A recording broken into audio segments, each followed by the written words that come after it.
Vamos à Bíblia, meus irmãos, vamos abri-la em 1 Coríntios, capítulo 10. 1 Coríntios, capítulo 10, versículo 1 em diante. O tema da mensagem dessa noite é: aquele que pensa estar em pé, veja que não caia. Isso é um alerta de Deus, viu? Aquele que pensa estar de pé, veja que não caia. Quer dizer que há a possibilidade de cair, a possibilidade de se esborrachar. E toda queda traz consequências. Pode ser consequências pequenas, pode trazer consequências gravíssimas, né? Nunca é bom cair. Todos encontraram? Então vamos ler juntos o texto do nosso Deus. Ora, irmãos, não quero que ignoreis que nossos pais estiveram todos sobre a nuvem e todos passaram pelo mar, tendo sido todos batizados, assim na nuvem como no mar, com respeito a Moisés. Todos eles comeram de um só manjar espiritual e beberam da mesma fonte espiritual, porque bebiam de uma pedra espiritual que os seguia, e a pedra era Cristo. Entretanto, Deus não se agradou da maioria deles, razão porque ficaram prostrados no deserto. Ora, estas coisas se tornaram exemplos para nós, a fim de que não cobicemos as coisas más como eles cobiçaram. Não vos façais, pois, idólatras como alguns deles. Porquanto está escrito: o povo assentou-se para comer e beber e levantou-se para divertir-se.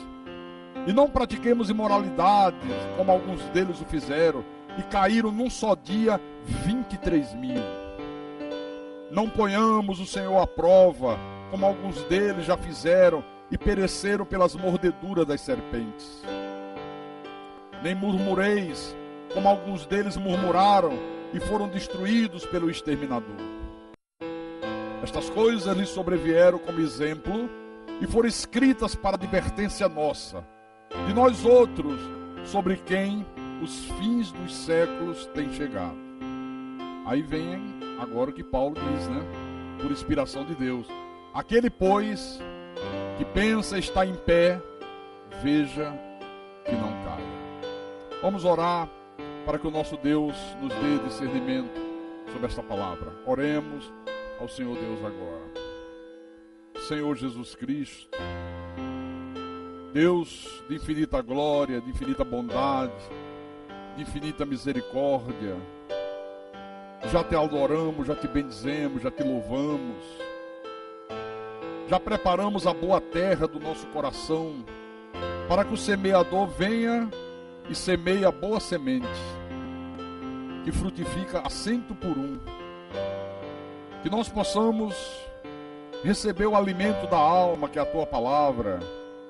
Que nós possamos nessa noite recebermos mais direção do Senhor, para que tenhamos um ano de 2013 cheio da tua graça, cheio do teu poder.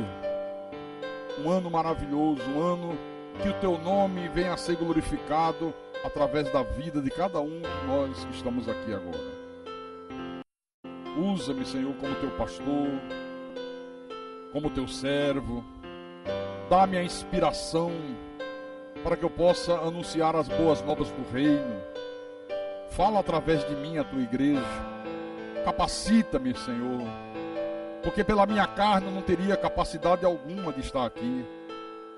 A minha capacidade, a minha suficiência, ela vem do Senhor, o Deus eterno, o Deus todo-poderoso.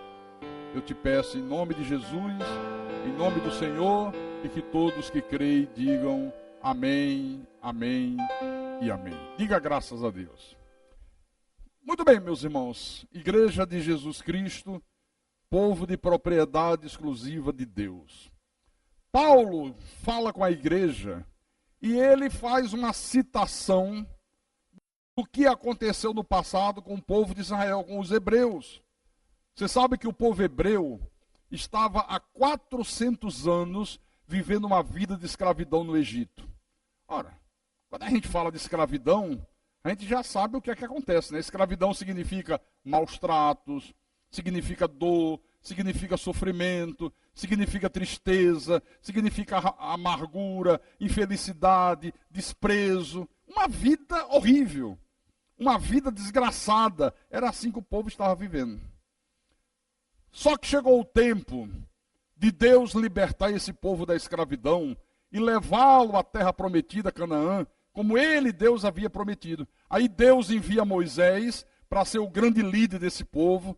Moisés chega no Egito, fala com Faraó. Faraó se recusa a deixar o povo ir, diz que não conhece o Senhor. Moisés diz, mas o Senhor mandou dizer que você tem que deixar. Ele disse, eu não conheço o Senhor. Quem é esse Senhor para que eu obedeça a ele? Bom, nós conhecemos muito bem a história. Deus age de uma forma sobrenatural. Deus manda 10 pragas sobre o Egito. E na última praga o tal de Faraó disse, chega, agora eu me rendo, leve esse povo daqui e sai rápido, porque eu não aguento com o Deus de vocês. Mas adiante, tem aquele episódio do Mar Vermelho, e Deus com mão poderosa faz o Mar Vermelho se abrir, faz o povo de Israel passar a pé enxuto. O poderoso exército de Faraó vem, porque Deus tocou no coração de Faraó, para que ele desistisse de ter libertado o povo e voltasse para pegar o povo de volta para o cativeiro. E quando o exército de Faraó entra no meio do mar, e o povo de Israel havia acabado de sair no outro lado, ele diz, Moisés, estende outra vez o cajado e fecha as águas do mar. Não sobrou um para contar a história. Todo o exército de Faraó morreu nas águas do Mar Vermelho.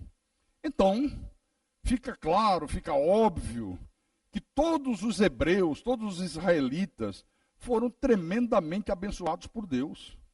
Se você é observador, você vê que aqui, nesses 3 primeiros versículos, Paulo repete essa palavra todos 4 vezes, olha só.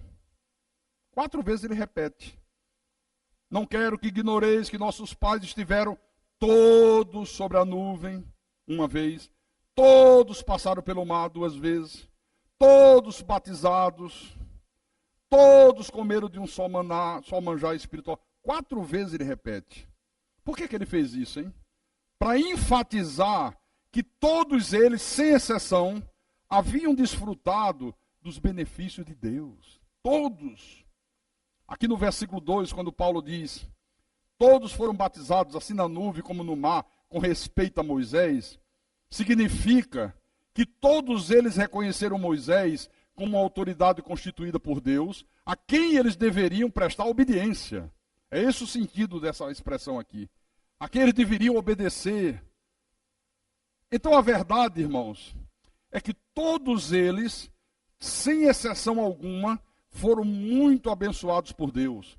Todos eles experimentaram milagres maravilhosos de Deus.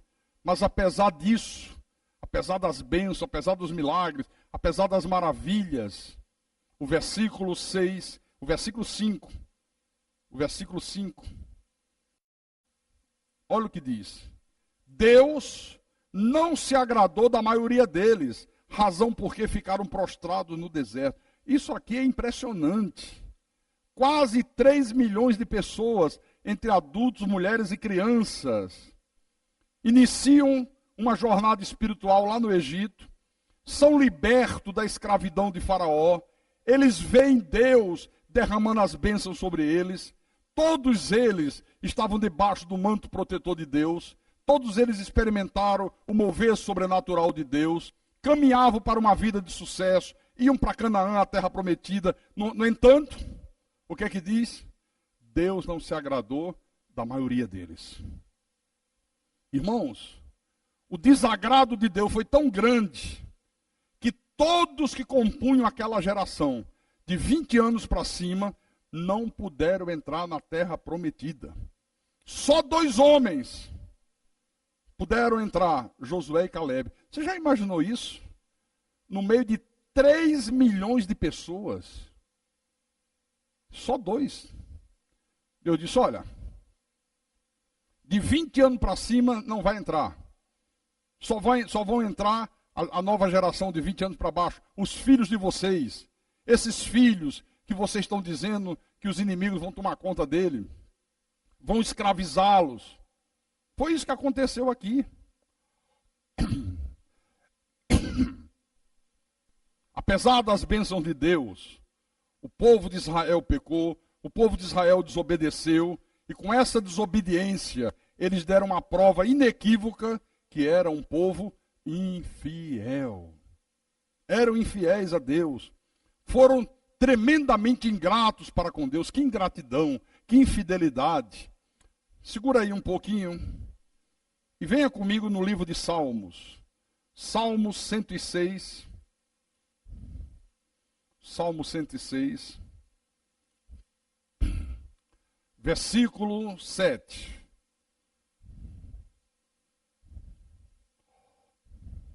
Olha o que o salmista diz. Nossos pais no Egito não atentaram às tuas maravilhas, não se lembraram da multidão das tuas misericórdias, e foram rebeldes junto ao mar, o mar vermelho. Não atentaram para as tuas maravilhas, para as tuas misericórdias, não atentaram de como o Senhor foi bom com eles, de como o Senhor manifestou poder na vida deles, de como o Senhor os abençoou. No versículo 21, esqueceram de Deus, seu Salvador, que no Egito fizera coisas portentosas. Finalmente, o que é que esse povo aqui fez que deixou Deus tão irado? Que Deus disse, vocês não vão mais entrar na terra, eu prometi, mas não entram. Vocês vão morrer no deserto. Ficaram 40 anos dando volta no deserto, enquanto não morreu toda aquela geração de 20 anos para cima, não entraram na terra prometida. O que é que eles fizeram? Muitas coisas. Desejaram voltar ao Egito. Na hora do sufoco, na hora dos problemas, na hora que faltou água, na hora que faltou comida, antes de Deus se manifestar, já começaram a reclamar. Deus manda comida, mas não aguento mais comer esse maná, isso é muito ruim, era melhor voltar para o Egito. No Egito tem peixe, no Egito tem alho, tem cebola, tem isso, tem aquilo. Praticaram idolatria, murmuraram contra Deus, várias vezes murmuraram contra Deus. Esse povo se prostituiu com as mulheres de Moabe, que eram um povo pagão, que era um povo da semente da perdição. Adoraram os ídolos daquele povo. Fizeram rebelião contra Moisés. Irmãos, uma verdadeira tragédia. Depois de ter experimentado todas as bênçãos possíveis e imagináveis de Deus. Então você vê que toda uma geração que saiu do Egito, saiu da escravidão, experimentando o milagre, experimentando o poder de Deus, vendo as bênçãos de Deus, caminhando em direção a Canaã, com uma esperança muito grande. Toda essa geração morreu durante 40 anos de peregrinação no deserto. Deus disse, vocês não entram. Está vendo? Segura aí também, e vem com o teu pastor no livro de Números. Números, capítulo 14.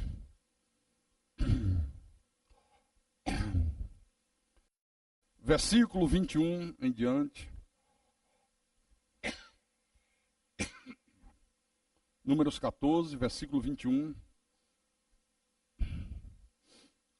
Agora Deus diz assim, porém, tão certo como eu vivo, e como toda a terra se encherá da glória do Senhor, nenhum dos homens que tendo visto a minha glória e os prodígios que fiz no Egito e no deserto, todavia me puseram à prova já 10 vezes e não obedeceram a minha voz, nenhum deles verá a terra que sob o juramento prometi a seus pais, sim, nenhum daqueles que me desprezaram haverá. Porém, o meu servo Caleb, visto que nele houve outro espírito e perseverou em seguir-me, eu farei entrar a terra que espiou e a sua descendência a possuirá. Você vê? Não puderam mais desfrutar das promessas de Deus, não puderam mais ver Deus agindo de uma forma sobrenatural na vida deles. Deus disse, olha, não vai mais ver, acabou a história. Vocês já viram demais, e mesmo assim, vocês me puseram à prova. Vocês não obedeceram a minha voz, vocês não fizeram o que eu mando, vocês não confiaram em mim.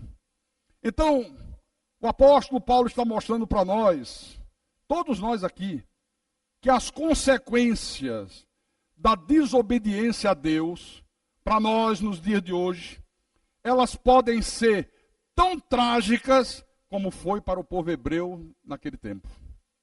Vamos acabar com essa coisa de achar que Deus é amor. A igreja hoje tem essa bobeira. Não, o Deus do Velho Testamento era uma coisa, o Deus do Novo Testamento... E mudou de Deus, é? E mudou de Deus? Não. O Deus do Novo Testamento é pior do que o do Velho. Se você quer, é mais duro, é mais exigente. O do Velho Testamento dizia: se adulterar com uma mulher, morre apedrejado. O Deus que se manifesta na pessoa de Jesus diz: olha, se tão somente olhar para uma mulher, já adulterou com ela. Foi muito mais rígido, muito mais exigente. No velho pacto precisava ter o ato sexual. No novo ele disse: nem precisa. Basta olhar com desejos impuros no coração. Já adulterou com ela. O apóstolo diz: horrível coisa é cair nas mãos do Deus vivo. Horrível coisa é cair nas mãos do Deus vivo.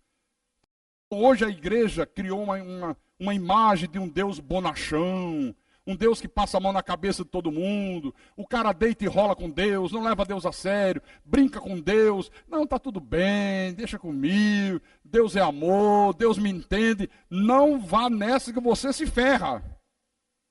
É isso que Paulo está dizendo aqui. Paulo está dizendo: olha, abre o olho, igreja, porque as consequências da tua desobediência podem gerar coisas tão trágicas na tua vida como aconteceu com o povo hebreu no passado. É esse o alerta. Porque você já reparou, meu irmão, como que Deus tem nos abençoado de uma forma extraordinária? Você já parou para pensar de como Deus tem nos abençoado? Quantas bênçãos Deus tem derramado sobre as nossas vidas? Você já teve ideia disso aqui? Vou mostrar algumas coisas. Abra em Romanos capítulo 6.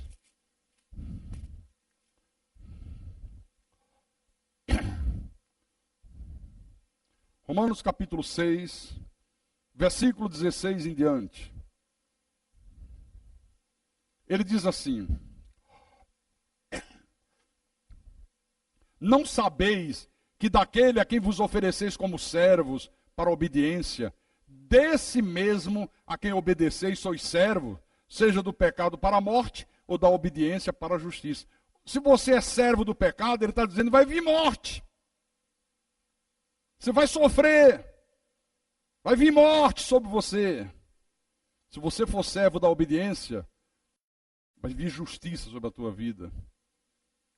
No versículo 17: mas graças a Deus, porque outrora escravos do pecado, todos nós éramos escravos do pecado, contudo, viestes a obedecer de coração a forma de doutrina que fostes entregue. Será que nós temos obedecido de coração a essa doutrina, a esse ensinamento, a essa verdade que Deus tem nos entregue aqui, culto após culto?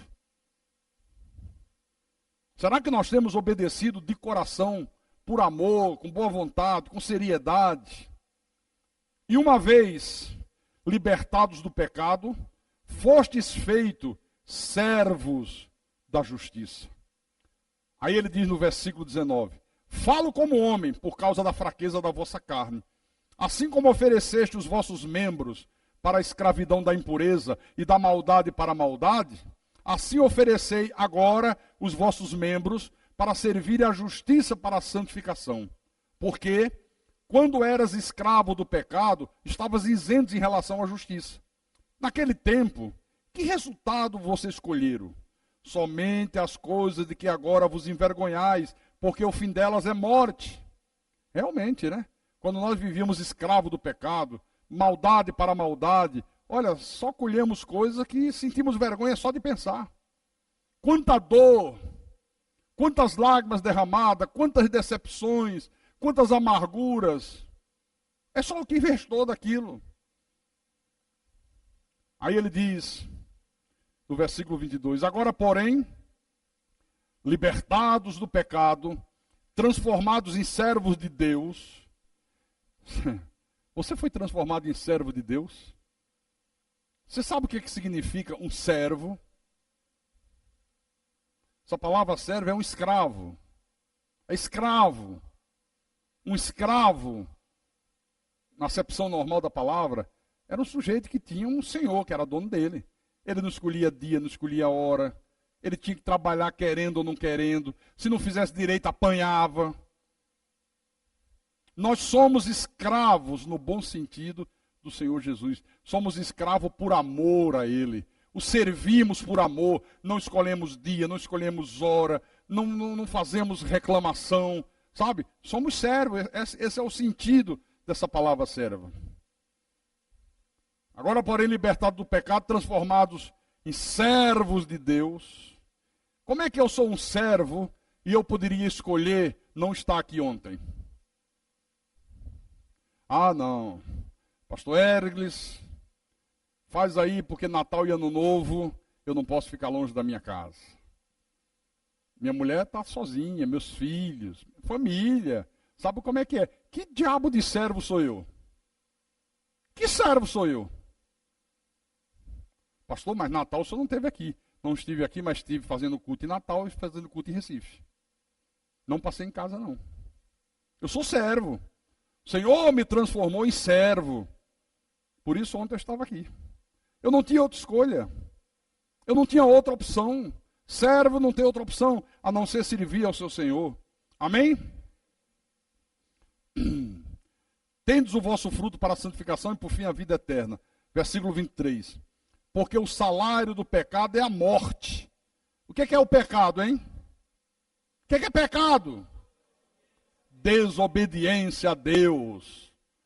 Qual é a recompensa? Morte, tragédia, desgraça, fracasso, derrota, dor, sofrimento. Esse é o salário do pecado. Mas o dom gratuito de Deus é a vida eterna em Cristo Jesus, nosso Senhor. Mais um pouquinho à frente, em Colossenses. Colossenses, capítulo 1, versículo 13. Estou mostrando para você coisas maravilhosas que Deus fez na nossa vida. Encontraram Colossenses, capítulo 1, versículo 13. Agora vem o grande brado das boas novas. Ele nos libertou do império das trevas e nos transportou para o reino do Filho do seu amor. Ele nos libertou de onde? Do império das trevas. Irmãos, Paulo diz, olha, vocês eram escravos do pecado. A escravidão do pecado é muito pior, 1000 vezes pior do que a escravidão do Egito. Muito pior. Nem se compara. Você já parou para pensar o que é um homem ficar escravo das drogas, como o irmão Jerry? 23 anos. Escravo de uma vida sem Deus. Escravo de vícios, bebida, de prostituição. Aquela pessoa que tinha uma compulsão por sexo errado, sexo ilícito. Não conseguia se libertar disso. É pior uma escravidão do pecado do que a escravidão do Egito. E Deus nos libertou dessa escravidão, irmão. Você sabe o que é uma mulher escrava da prostituição? Que vende o seu corpo, que saía com muitos homens e de repente se liberta. Uma mulher escrava do lesbianismo. Anos e anos lésbica. Ao invés de sentir atração por um homem, sentia atração por outra mulher. Um homem homossexual, ao invés de sentir atração por uma mulher, sentia atração por outro homem. E Deus libertar da escravidão do pecado. Pensa nisso aí, por favor. Que mais, pastor, que Deus fez em nosso favor? Vamos ler. Romanos capítulo 6.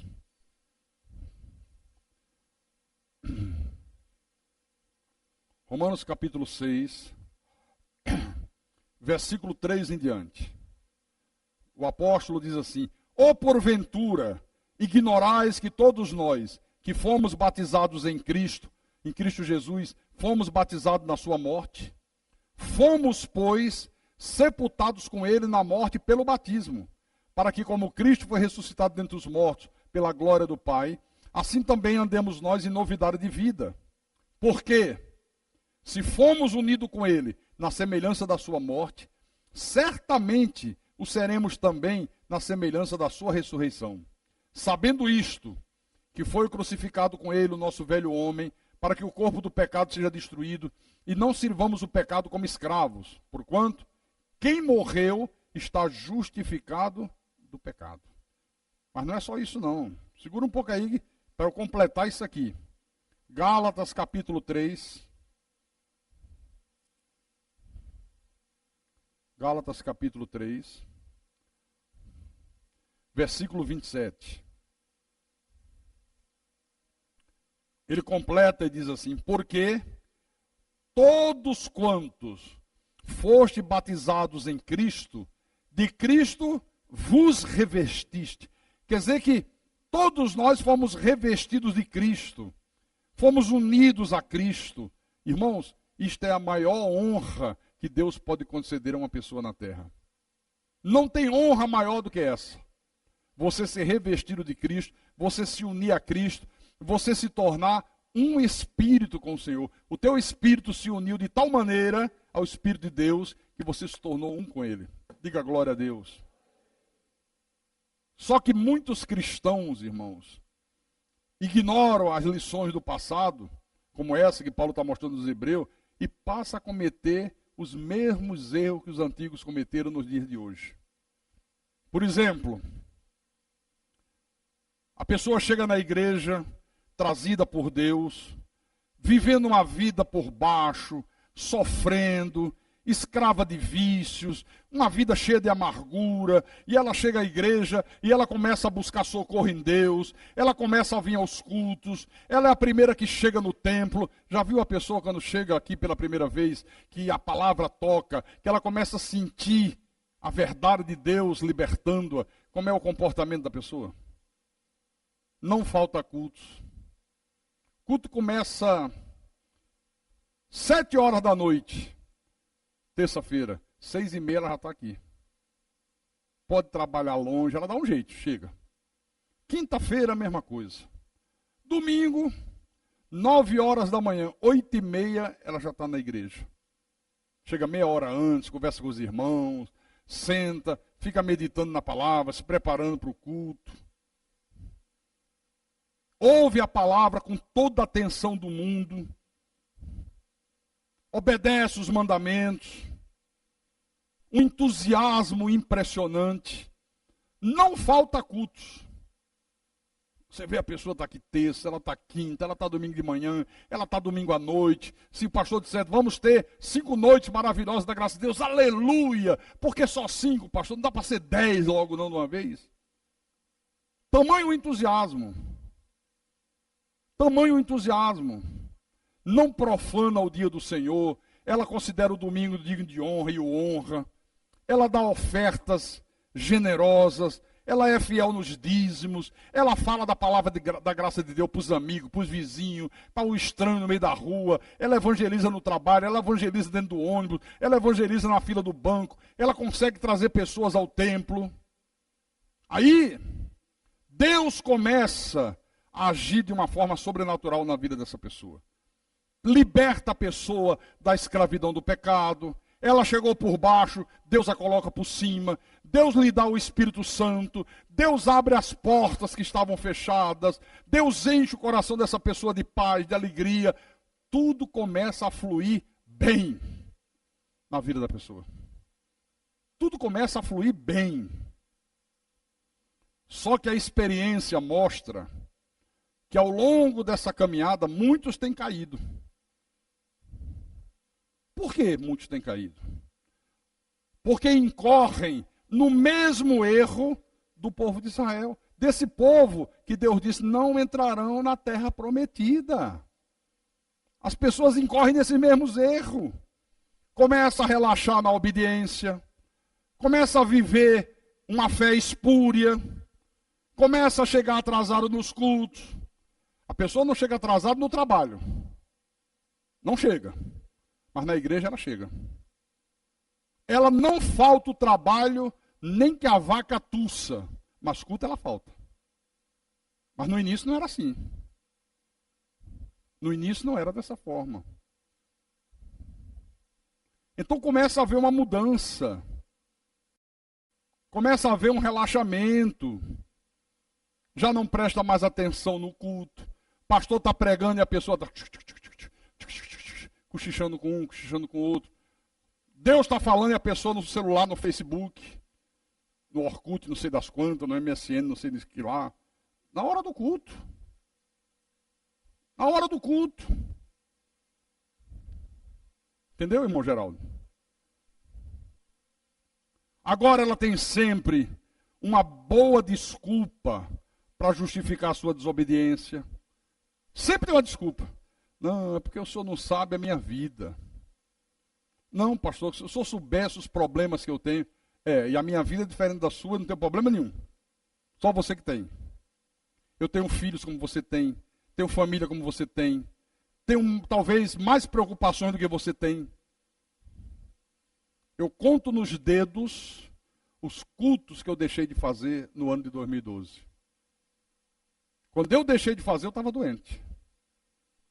Porque se eu não estiver doente, não tem acordo. Não tem jeito, não tem, meu pé me dói. Aí a pessoa começa a dar desculpa esfarrapada. Não, eu não vim porque estava assim, porque eu estava assado, porque tinha um problema para resolver. Mas o que é que a Bíblia diz?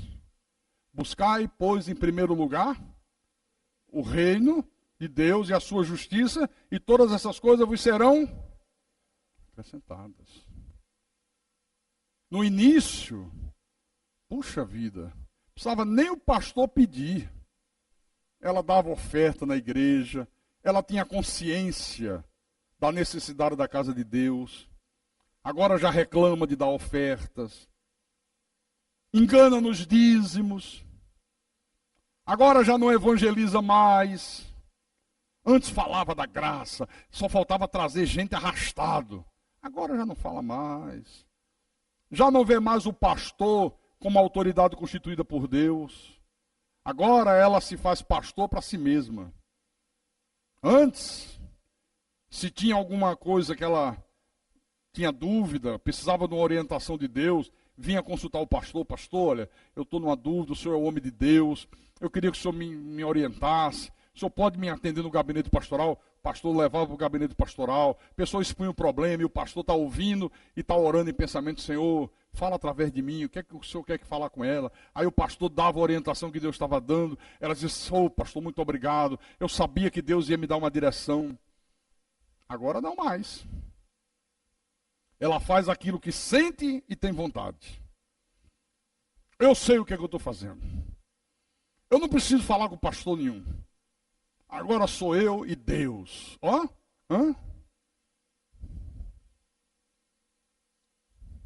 Quando surgem problemas, começa a murmurar. Antes, não. Pastor, o fogo está pegando fogo. Está chovendo canivete, mas eu não estou nem aí, porque a minha fé é grande. Eu sei que a vitória final é minha. Daqui a pouco está fazendo pior do que o povo de Israel. Murmura. Se passa por algum sofrimento, reclama. Começa a fazer tudo contrário ao que a palavra manda. É uma tragédia. É a mesma coisa. É por isso a preocupação de Deus em mandar Paulo falar isso com a igreja. Por exemplo, abre Hebreus. Hebreus capítulo 10. Hebreus capítulo 10, versículo 35 em diante.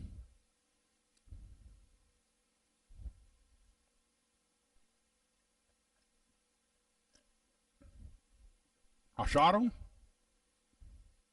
Vou ler. Não abandoneis, portanto, a vossa confiança. Ela tem grande galardão. Quer dizer que, aconteça o que acontecer, eu jamais devo abandonar minha confiança em Deus. Se eu me mantiver firme e confiante em Deus, essa minha confiança vai produzir na minha vida o quê? grande galardão, grande recompensa, grande mover de Deus em meu favor. Versículo 36. Com efeito, tendes necessidade de perseverança, para que, havendo feito a vontade de Deus, alcanceis a promessa. Quer dizer, tem que ser perseverante, tem que fazer a vontade de Deus, senão não alcança a promessa. Senão não desfruta das bênçãos, meu querido. Não tem jeito. Porque ainda dentro de pouco tempo, aquele que vem virá e não tardará. Todavia, o meu justo viverá pela fé. E se retroceder, nele não se compraz a minha alma. Nós, porém, não somos dos que retrocedem para a perdição. Somos, entretanto, da fé para a conservação da alma. Às vezes a pessoa começa, sem se aperceber, a praticar idolatria, como o povo hebreu praticou. Porque idolatria, irmão, não é apenas a pessoa se prostrar diante de uma estátua, diante de um ídolo, diante de uma imagem e adorá-lo. Não. Não é só isso, não. Na verdade, idolatria é quando você coloca qualquer coisa na frente de Deus. Isso é que é idolatria. Colocou qualquer coisa à frente de Deus, está idolatrando. Pode ser o teu emprego, pode ser o teu marido. Colocou a tua mulher na frente de Deus, colocou o teu filho, a tua família. O que você colocar à frente de Deus é idolatria. Não terás outros ídolos, outros deuses diante de mim. Lembra ontem você me contou ali, André? Quanto tempo você está na igreja, André? Pouco mais de um ano, né? Foi o primeiro ano que você passou aqui? Foi, né? Esse rapaz era católico do pé roxo. Família católica. Começou a namorar aquela menina ali. Começou a vir para a igreja. Deus começou a falar no coração dele. Eu fui observando a vida dele mudando, as atitudes, o comportamento, ele se enchendo de fé, uma coisa maravilhosa. E um dia a família disse, espera aí, que história é essa aí? Conheci a verdade. Eu agora sou cristão, não sou mais católico. Mesmo o pai contra, a mãe católica, todo mundo católico, nem aí. Aí chegou lá na frente, acabou o namoro. Eu digo, agora eu quero ver se esse caboclo está convertido mesmo. Ou se ele está vindo apenas à igreja por causa da Marciliana. Deixa eu ver. Fiquei observando. Eu disse, não, pastor. Não altera nada com a minha vida espiritual. Nada absoluta. E não alterou, não. Até agora não alterou. E ontem ele disse, pastor, quando eu falei para o meu pai e para a minha mãe, que eu não ia passar ano novo com eles, que ia vir para a igreja, pense no céu desabar na minha cabeça. Não é possível. Eu não acredito que você vai fazer isso com a gente. Ai, que isso é muita falta de consideração com o seu pai. Isso é muita falta de consideração com a sua mãe. Eu não acredito que você vai fazer isso. Não, você não vai para a igreja, você vai ficar com a gente, você vai deixar a gente sozinho. Você nunca fez isso. Pelo amor de Deus, não faça. Ele disse, olha, lamento. Mas eu tenho que buscar em primeiro lugar o reino de Deus e a sua justiça.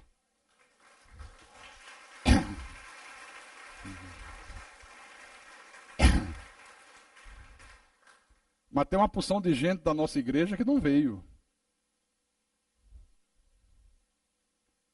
Eu entendo se a pessoa passa o ano inteiro sem tirar férias, aí chega essa época, tem uma semana sem trabalho, e ela diz, eu vou tirar 10 dias de férias. Eu entendo. Até Deus entende. Programou, fez uma viagem, normal. Agora eu não entendo a pessoa deixar de estar no culto para estar em casa com familiares incrédulos, com parentes incrédulos, com vizinhos incrédulos, ou por qualquer outro. Isso aí eu não entendo. Nem Deus entende. Nem Deus entende. E muitos não vieram à igreja, nem Natal, nem Ano Novo, porque deram preferência a agradar a família. Não tiveram a coragem e a fé que esse rapaz teve de dizer, não, eu vou para a igreja. Ponto final. Muitos não tiveram essa coragem e não têm ainda. No livro de Mateus, capítulo 6. Mateus, capítulo 6. Versículo 33. Jesus disse assim: buscai, pois, em primeiro lugar. O que significa em primeiro lugar? Prioridade. Número 1, buscar o seu reino e a sua justiça, e todas estas coisas vos serão acrescentadas. Quando é que Deus acrescenta aquilo que eu necessito para viver uma vida bem-sucedida, uma vida vitoriosa? Quando eu busco em primeiro lugar o seu reino e a sua justiça. Não adianta.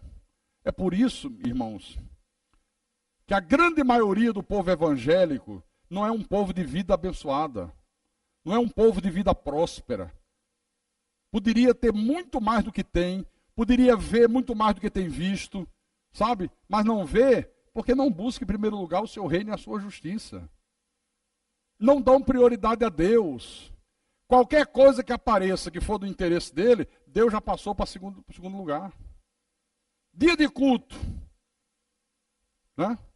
Apareceu a chance de ganhar um dinheirinho a mais. Não pensa duas vezes, não. Deus sabe o que eu preciso, Deus está vendo. Eu preciso dessa graninha. A empresa me chamou para eu trabalhar uma hora extra. Deus vai entender isso. Mas não é isso que está aqui na Bíblia. Isso aqui é para levar a sério. No capítulo 10 de Mateus mesmo, adiante um pouquinho à frente.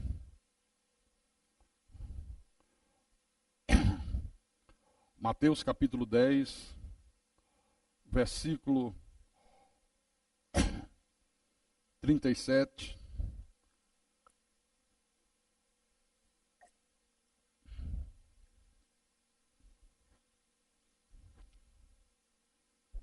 Ok? Capítulo 10, versículo 37. Quem ama seu pai ou sua mãe mais do que a mim, não é digno de mim. Olha que palavra dura, hein? Quem ama seu pai ou sua mãe mais do que a mim, Jesus diz, não é digno de mim.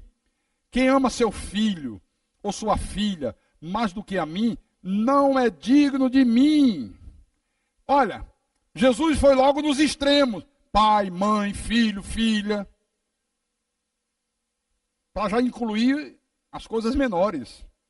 Para não ter necessidade de dizer quem ama seu emprego mais do que a mim, né? Quem ama sua mulher, seu marido mais do que a mim. Ele já foi logo nos extremos. Quem ama mais o seu lazer do que a mim, não é digno de mim. Então, na verdade, a pessoa começa a ser ingrata com Deus.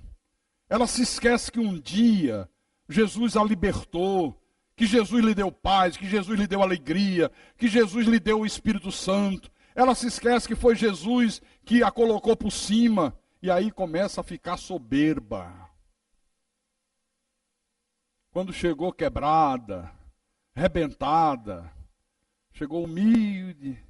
Oh, Jesus é maravilhoso. Senhor, tem misericórdia de mim. Senhor, estou vivendo uma vida sem paz. Senhor, estou com depressão. Senhor, eu tenho angústias na minha alma. Senhor, as minhas coisas não dão certo. Eu não consigo ver os meus sonhos realizados. As portas não se abrem como eu gostaria que se abrissem. Aí Deus vai falando, vai falando, vai falando, vai falando. O comportamento é excelente. Mas lá para frente, esquece de tudo que Deus fez. Esquece que ela está numa posição boa hoje, porque Deus a colocou nessa posição. Não foi ela. Aí fica soberba. Provérbios, capítulo 16. Marque aí na tua Bíblia. Versículo 18. Provérbios, capítulo 16, versículo 18. A soberba precede a ruína, e a altivez do espírito precede a queda. Toda pessoa soberba está a um ponto de cair. está a um ponto de se arruinar. Toda pessoa começa a ficar altiva de espírito.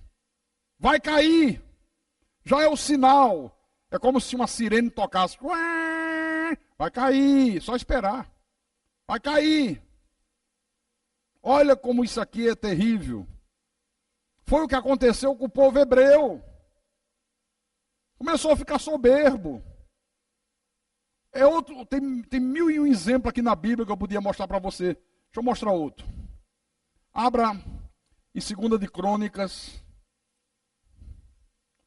2 de Crônicas, capítulo 26. Eu gosto desses exemplos bíblicos, né? Eu gosto muito. 2 de Crônicas, capítulo 26, versículo 1 em diante.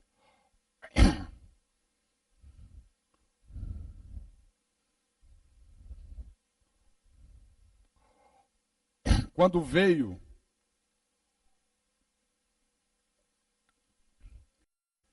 a revelação da graça de Deus, há quase 20 anos atrás, eu já disse aqui para vocês, eu acordava às 7 horas da manhã, eu pegava a minha Bíblia, meus livros, sentava na varanda da minha casa, e eu ficava ali mergulhado na Bíblia. Às vezes dava 11 horas da noite, e eu ainda estava ali. Às vezes eu não queria nem levantar para almoçar, eu digo, não, traz aqui mesmo. Comia mesmo. Às vezes chegava à noite e estava exausto. Já escutou eu falar isso aqui? Quem já ouviu eu falar isso aqui? Muito bem. Já se passaram quase 20 anos. Eu continuo fazendo a mesma coisa. Eu continuo fazendo a mesma coisa. Sabe que hora eu acordei hoje? Só a irmã Salete que sabe. Pastor, como é que a irmã sabe? Porque ela falou comigo já hoje. Ela disse que acordou 9h30, não foi um negócio assim? Eu digo que acordei 7, irmã. Na verdade foi 15 para as 7 que eu acordei. Tive uma noite, o sono não foi muito profundo, porque tinha uma festa nesse colégio aqui atrás. E quando eles fazem festa, é como se estivesse dentro do meu quarto. Irmão Carlos, como se estivesse dentro do quarto. É terrível. E eles foram até de manhã. As vozes, tudo lá dentro. Aí você tem um sono, fica um sono meio perturbado, né? Aí acordei 15 para as 7. Olhei a hora, 15 para as 7. Digo, puxa vida. Fui dormir 2h30. Digo, bom, vou tentar dormir mais um pouquinho. Não consegui. Não vinha sono. Aí eu lembrei que eu tinha deixado gravando o show do Chitãozinho Chororó na Band ontem. Eu vi anunciando na televisão o show do Chitãozinho Chororó com orquestra sinfônica. E eu gosto aí, deixei gravando. Eu digo, sabe de uma coisa? Eu não tenho tempo. Aproveitar logo agora cedo. Assisti o show inteiro, uma bênção, espetacular. Se repetir, assista. Genial o show. Me emocionei. Foi uma coisa espetacular. Aí depois daí, acabou uma hora de show, levantei, tomei banho. Tomei um golinho de café. Não tinha ninguém aqui, somente eu e aquele menino ali, Ivanildo. Ivanildo que foi lá em cima, fez um cafezinho, né, Ivanildo? Ivanildo sabe fazer café. Palma para o Ivanildo, aleluia.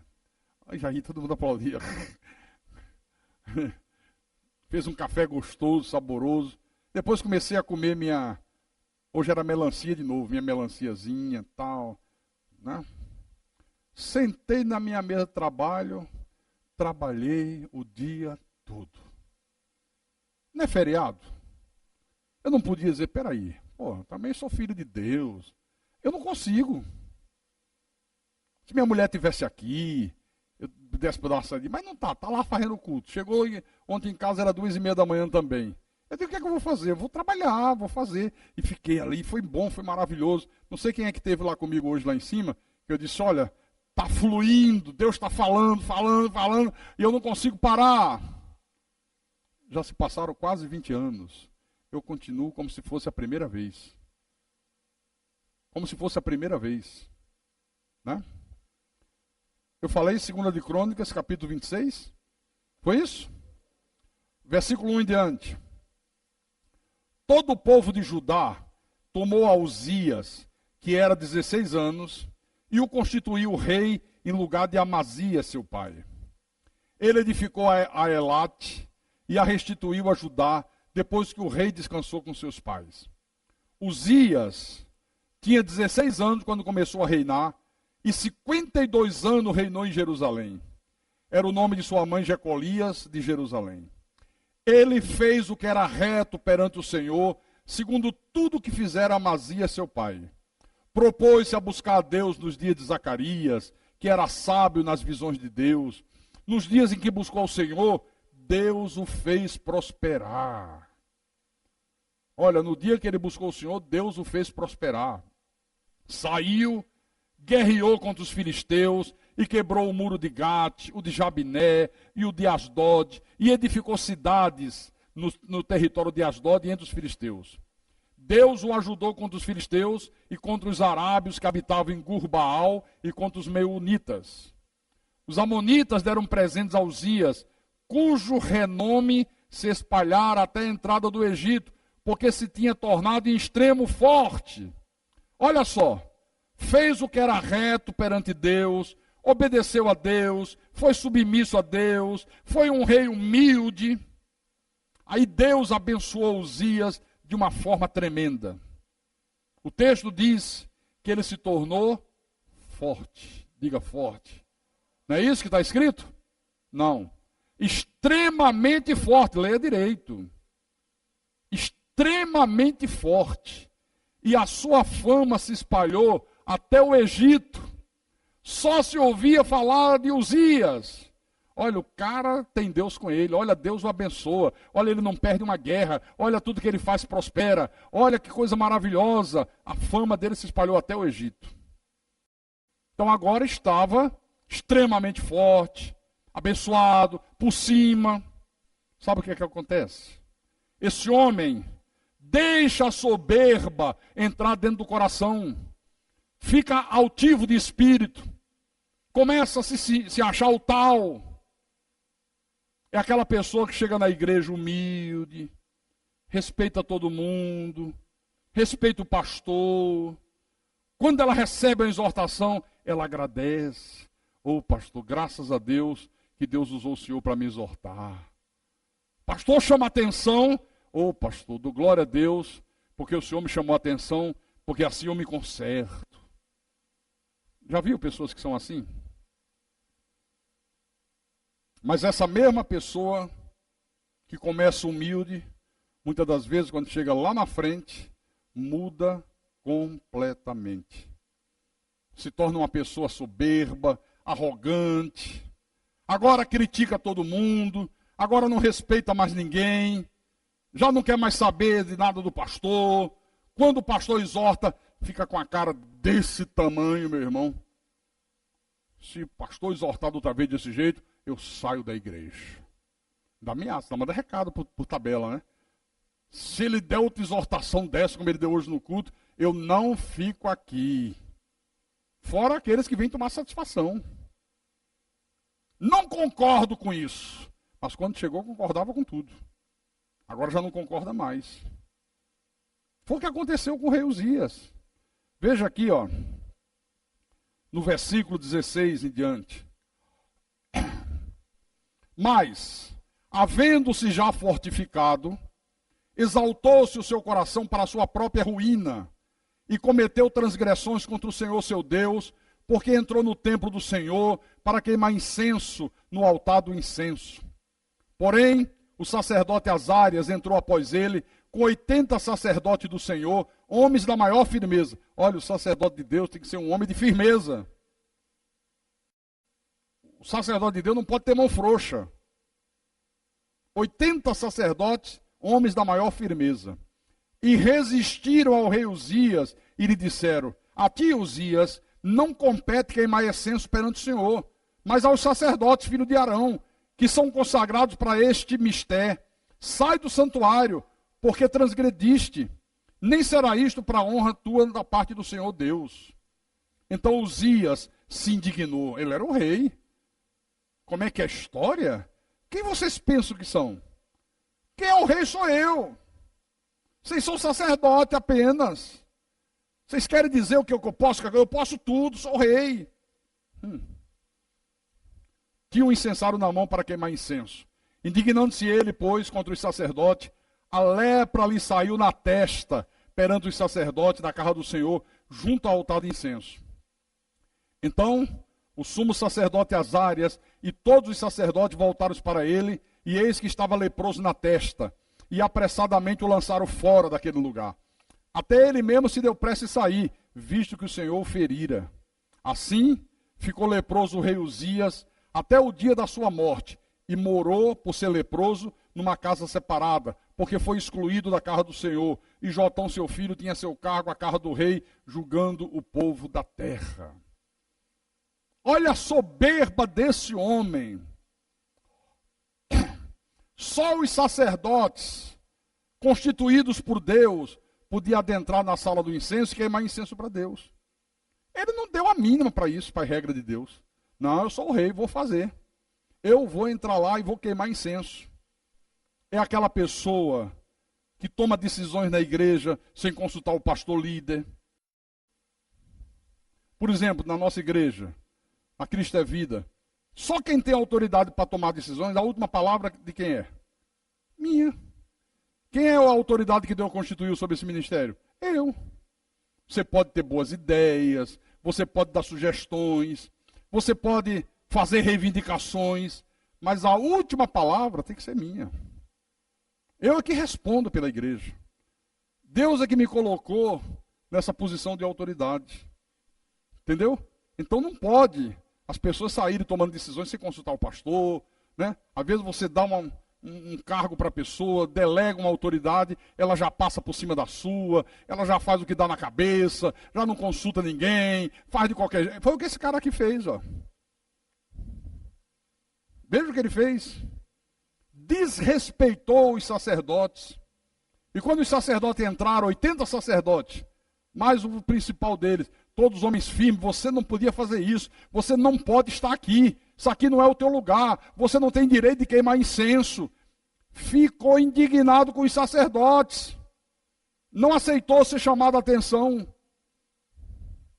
ficou soberbo, achou que todo aquele poder, que toda aquela fama que ele tinha, que já havia se espalhado até o Egito, era fruto da sua força, da sua inteligência. Sabe o que aconteceu? Ficou leproso até o último dia de vida. Deus fez na hora a lepra brotar na testa. Olha, uma lepra no rosto. Dá para você imaginar o que é uma lepra no rosto? Aí baixou a bola do cara. Aí acabou a festa. Ficou leproso até o dia da sua morte. Por isso eu digo para você, irmãos, em tudo, dê honras e glórias a Deus. Nunca deixe a soberba tomar conta do teu coração. Nunca se ache o tal. Nunca se ache melhor do que os outros. Nunca passe por cima das autoridades constituídas.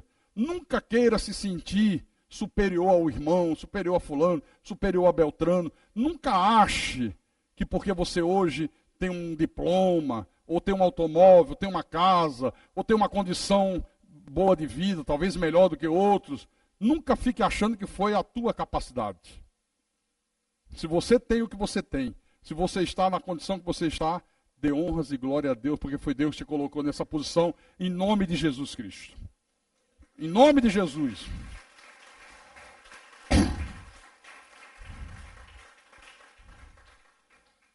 E se ficar soberbo, olha, a lepra vai explodir na tua vida. Pode ter certeza disso. Vem chumbo grosso. Esse é o Deus da Bíblia. Não vá nessa, não caia nessa esparrela de, não, Deus é amor. Sim, Deus é amor. Mas antes dele ser amor, ele é justiça. Quase que não se fala mais da ira de Deus, irmão. Quase não se fala mais disso nas igrejas. É só Deus é amor, Deus é bondade, Deus é perdão, Deus é misericórdia. E a ira divina fica onde? Às vezes bota a pessoa responsável por um setor, o cara já começa a se sentir o rei da cocada preta. Já começa a pisar na cabeça de um, na cabeça de outro, já perde toda a humildade. Gente que não consegue receber ordens. Nós temos casos aqui na igreja de falta de relacionamento entre diáconos. Você sabia disso? Entra ano, sai ano, e o mesmo puxa, picha, expulsa. Como é que chama aí? Estica e puxa, puxa e estica. Já chamei, já falei, isso não é comportamento, não pode haver relacionamento assim, como é que não se entende? Não adianta. O cara endurece o pescoço, meu irmão, e ou é do jeito dele ou não tem jeito. Vai se ferrar. Vai se ferrar. Vai ter uma hora que a lepra, plá, explode. Não tenha nenhuma dúvida quanto a isso. Jeremias capítulo 9, versículo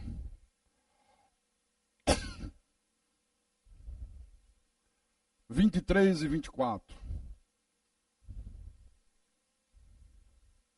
Assim diz o Senhor: não se glorie o sábio na sua sabedoria, nem o forte na sua força, nem o rico na sua riqueza.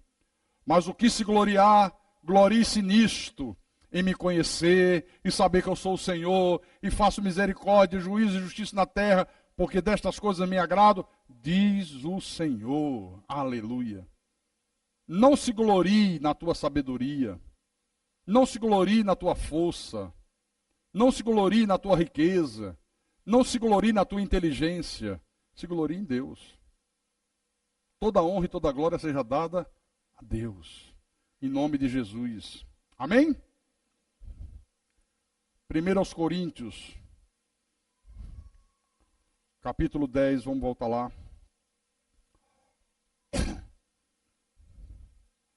1 Coríntios, capítulo 10, versículo 11 e 12.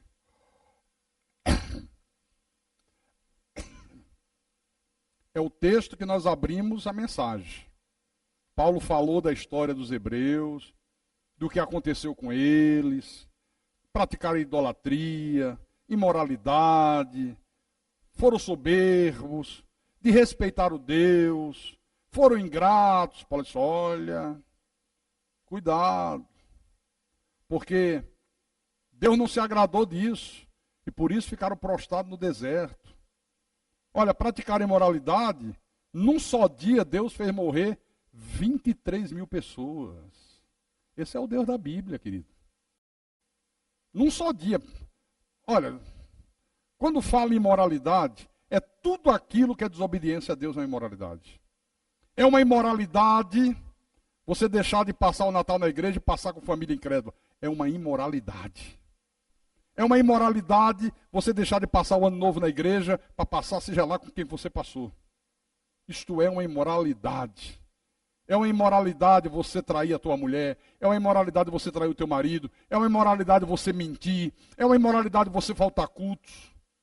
Então foram praticando imoralidades. Deus, num só dia Deus deu uma lapada, matou 23 mil pessoas. Não ponha Deus à prova.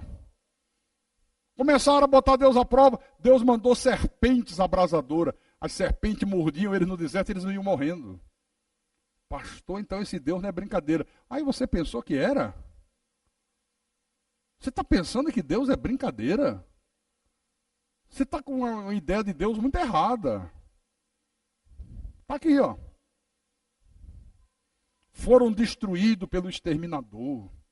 Aí no versículo 11, Paulo diz: estas coisas lhe sobrevieram como exemplos, e foram escritas para advertência nossa, de nós outros, sobre quem o fim dos séculos tem chegado. Aquele, pois, que pensa estar em pé, veja que não caia. A lição aqui é a seguinte: qualquer um de nós aqui pode ser rejeitado por Deus, da mesma forma que Deus rejeitou os hebreus. Basta se tornar infiel. Acabou a história. Não é perder salvação. Salvação não se perde. Mas Deus te rejeita. Você não pode mais desfrutar dos benefícios de Deus. Olha, eu vou te dizer uma coisa, irmão. Viver nesse mundo, viver essa vida, sem poder contar com os benefícios de Deus, não dá. Porque a vida é dura. O mundo é mau. Os dias são difíceis. Nós vivemos no mundo cão. Nós vivemos no meio de serpentes abrasadoras. E se não tiver Deus ali para nos livrar das mordidas das serpentes, elas nos mordem e nos matam. Não dá para viver a vida sem contar com os benefícios de Deus. Então, aqui está um alerta de Deus para mim, para você, para cada um de nós aqui da igreja. Que alerta, pastor? Das coisas terríveis, das consequências trágicas que a desobediência pode trazer sobre você. Você está entendendo por que aqui, às vezes eu repito, fico batendo na mesma tecla, quantas vezes eu falo, não falte culto, não chegue atrasado, não negligencie. Por que eu falo tanto isso? Porque se amanhã Deus rejeitar você, Deus não vai cobrar de mim. Deus vai dizer, ó, você é responsável. Estou mandando uma praga sobre ela, estou deixando uma serpente mordê-la, porque você não ensinou direito. Você não bateu na mesma tecla, você deixou a coisa correr frouxo. Lembra que Paulo disse à igreja?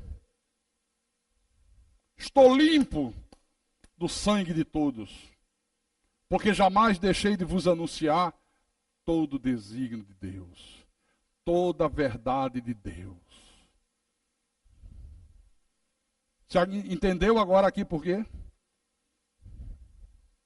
Então, se você está em pé, se você está vivendo vida reta, se você está fazendo aquilo que é agradável aos olhos de Deus, se você está se apegando a Jesus com amor, obedecendo os mandamentos, servindo, buscando em primeiro lugar o reino e a sua justiça, colocando Deus em primeiro lugar, faça o possível e o impossível para nunca mudar esse teu comportamento.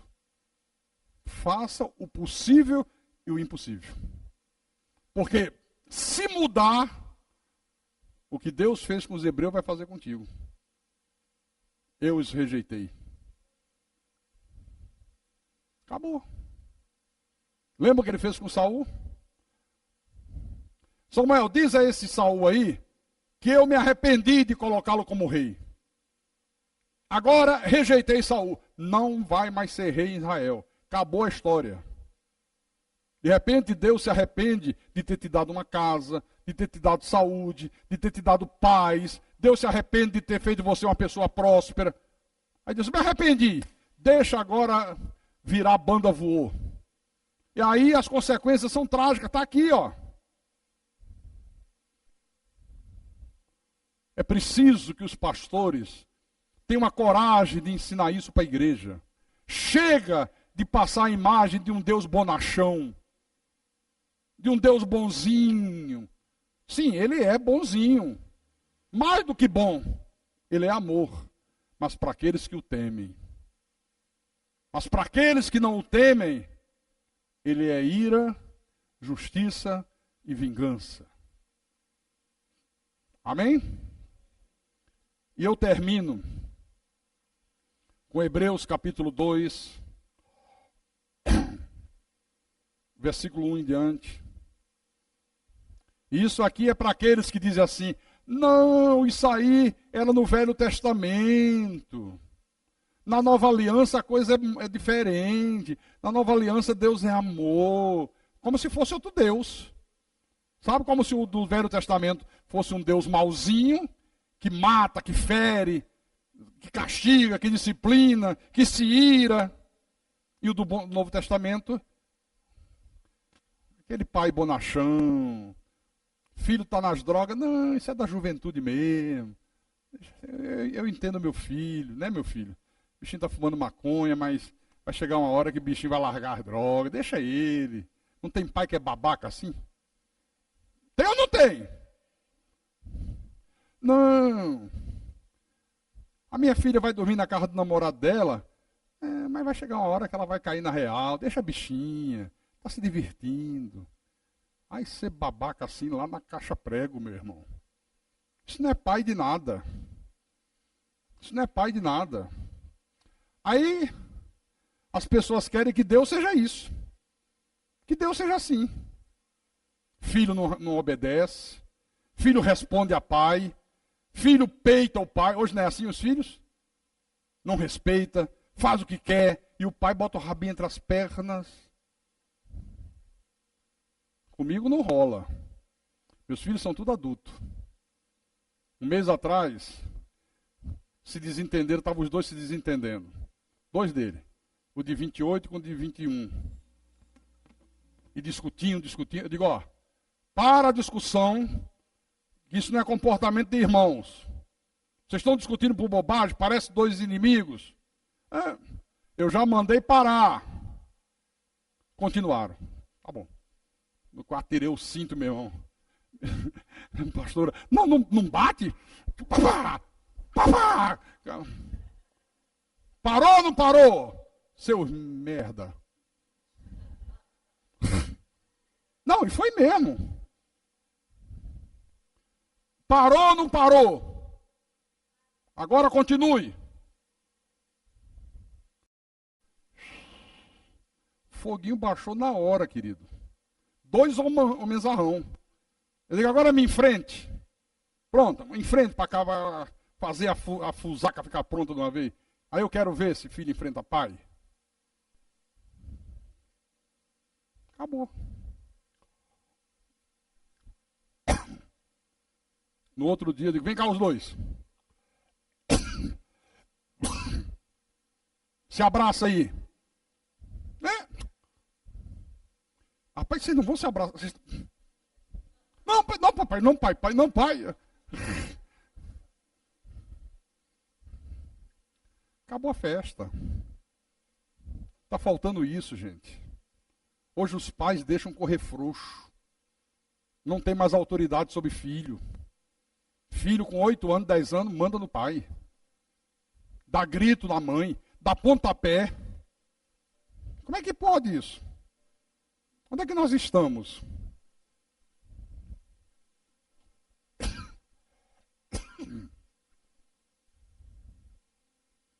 Hebreus capítulo 2, versículo 1. Por esta razão, importa que nos apeguemos com mais firmeza às verdades ouvidas, para que delas jamais nos desviemos. Olha, se apegar com mais firmeza às verdades que você tem ouvido aqui nessa igreja. Se, pois, se tornou firme a palavra falada por meio de anjos, e toda transgressão ou desobediência recebeu justo castigo, como escaparemos nós se negligenciarmos tão grande salvação? Você está vendo? Ele está dizendo, no passado, toda desobediência recebia justo castigo na lei. Como é que nós vamos escapar, nós que estamos na graça, nós que recebemos a plenitude de poder e conhecimento, se nós negligenciarmos tão grande salvação? Deus está dizendo, vai ser pior do que foi no passado. Isso é para acabar com aquela ilusão dos bobões, dos pastores calça frouxa, que fica passando a ideia para a igreja de um Deus bonachão. Não, Deus é amor, Deus entende, irmão. Deus falou comigo na internet. Eu botei um comentário lá sobre esse sujeito que já se divorciou 3 vezes, esse tal de Kleber Lucas, e o cara veio comprar uma briga para cima de mim. Não, mas não é assim não, pastor. Deus é amor. Pois na minha igreja, mesmo não concordando, mas eu aceito, porque Deus é misericordioso. Ele sim, ele é misericordioso, mas antes de ser misericordioso, ele é justiça. Ele se ira. Não, mas Deus odeia o pecado, mas ama o pecador. Negativo. Deus odeia o pecado e odeia o pecador também. Que história é essa? Que papo furado é esse? Então, quando você, a partir de hoje, pensar em desobedecer a Deus, na mínima coisa que for, lembre-se disso aqui, ó. Olha o que aconteceu com os hebreus. Deus rejeitou aquela geração. Eu posso ser rejeitado por Deus.